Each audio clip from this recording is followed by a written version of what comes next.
Rajneesh make his martyrdom a greater event by taking his sannyasins with him? He's already prepared them by promising instant enlightenment to anyone who dies within a 24-mile radius of him. Oh, wait. It's clear the morality of the man-made God provide. They definitely were very interested when I was there. I just want to get you a shot of like the big crowd now too. Look at this crowd! To the master. This is what I see all the time. And did you see the documentary of the yoga teacher? The yoga teacher who was like touching Bikram. women. Bikram. Bikram.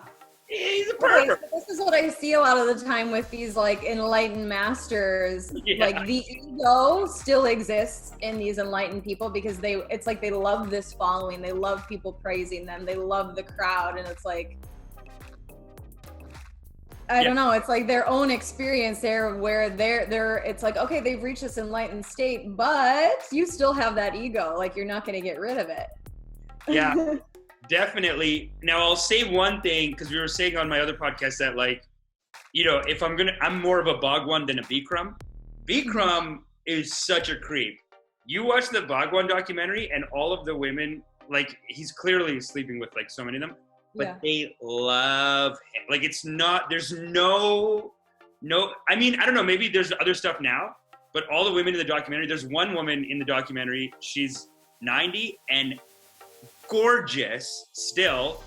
Not to sound so like gorgeous still, but she's whatever. A yogi, like it's like they don't age. They don't age, right? And they're talking about him. They're like, she's talking about him like, it was the greatest time of my life. I knew that he liked me and I liked him and we were doing stuff. And like, even the other main woman in it, she was talking about the first time she met him and she's like, I just laid my head on his lap and I could feel his penis.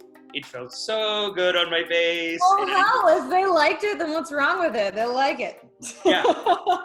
It's the Bhagwan. It's the Bhagwan. Lay your head on the penis, have fun. Well, your head on, yeah, exactly. And all these haters in this small town were like, came after him. Yeah, she was just like, oh, it was heaven.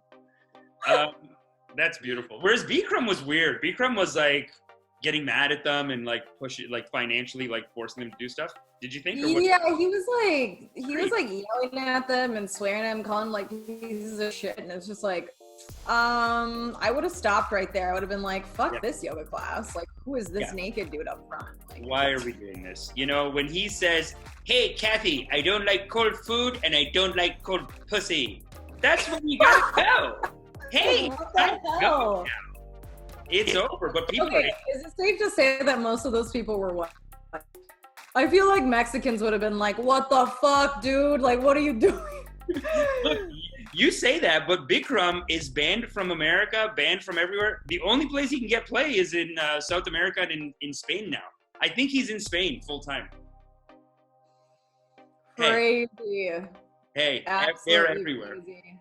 Yeah. But I do think that white, like, you know, you talk speaking of like white and maybe Western culture, North American culture, their anger towards this type of thinking, maybe that like, oh, you're God.